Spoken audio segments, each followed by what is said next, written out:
L'étourneau sansonnet, Sturnus vulgaris, est un oiseau au plumage noir avec des points blancs, avec par endroits des reflets violacés.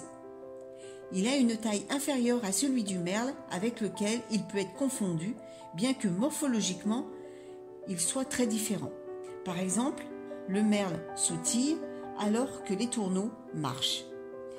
C'est un oiseau très vocal avec un instinct grégaire très marqué. Il est très à l'aise en milieu urbain. Il a la faculté d'imiter les chants et cris d'autres espèces d'oiseaux ainsi que d'autres bruits comme les sonneries de téléphone, les carillons ou les klaxons. Au niveau de l'alimentation, l'étourneau sansonnet n'est pas très difficile. Il est omnivore. Il s'adapte à sa zone d'habitat et change de nourriture en fonction des ressources disponibles. Son nid est fait à partir de brindilles, de fibres végétales, d'herbes sèches, de plumes ou de papier pour la partie extérieure et de matière douce pour la coupe. La période de nidification est comprise entre le mois d'avril et le mois de juillet.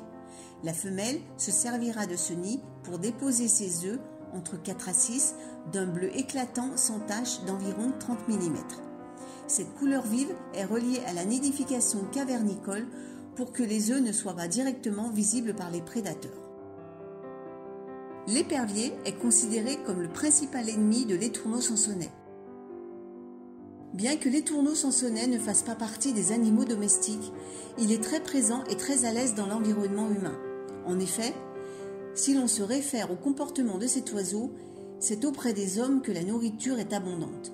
Or, cette espèce peut très vite devenir une source nuisible pour nous, étant donné qu'elle se déplace souvent en masse, en plus de laisser derrière elle de gros dégâts, surtout sur la culture et les plantations. Leur fiente contient de l'acide et elle est connue comme faisant beaucoup de ravages, surtout pour les véhicules. C'est donc sans grande surprise que les étourneaux sansonnets sont menacés par les humains.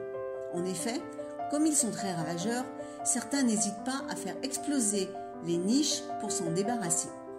Certaines mesures ont déjà été prises afin de protéger au mieux cette espèce d'oiseau. Je vous quitte et vous laisse en images et en musique et je vous dis à très bientôt pour une prochaine vidéo.